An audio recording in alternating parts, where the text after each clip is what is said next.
जिस रास्ते से आई हो वो रास्ते चले जाओ गुरु। भगवती का जो मारा मर जाए जवनी के आज रख के जाए लिए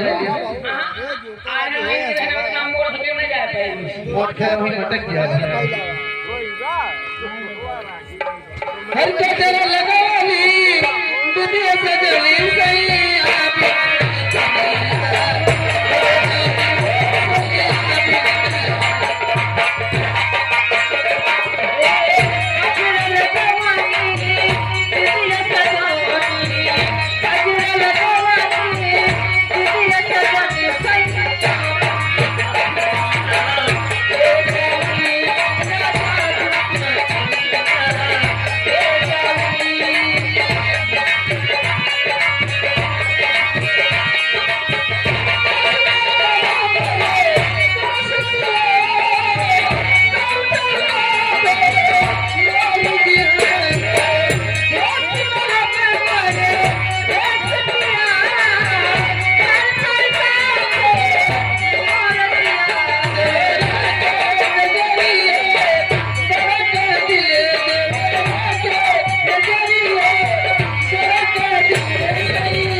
गब्बर के मौसिया जाफरगंज के रहने वाले 51 बेगा बिस्मिल्लाह माई पानी को 2 लाख कहना है जे अपन रहे बेगा ना भईगा जे अपन रहे बेगा ना भईगा सनम दूसरा के दीवाना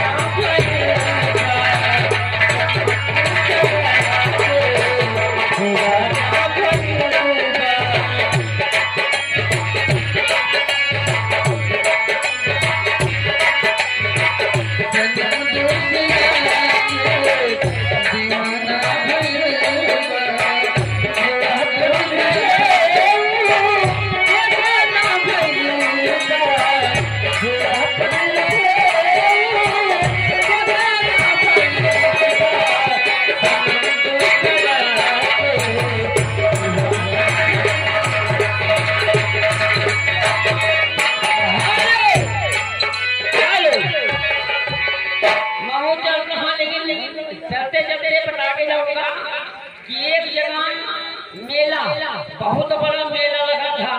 उस मेले में ऐसा खाएगा हाथी का मेला जे हाथी का आगे पीछे करा दिए 1 लाख का इनाम रहा। एक पागल लालू के बहुया मैं कहा दूंगा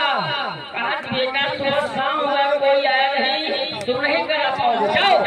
कैसे मैं करा दूंगा भाई पहुंचा पड़ा लालू के फिर पहुंचा हथिया दिया घूमी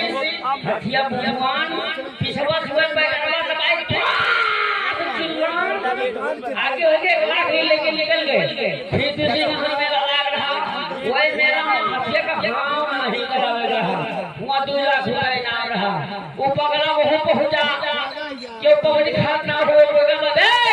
हम करा जे तेरे हाथी खात नहीं पहुंचा हथिया भूमि तूने हथिया का लगा दे चिन्ह थे कहा हाँ कहीं दवाई भी कहा लेकिन जैसे कहना है अरे चलवा उतर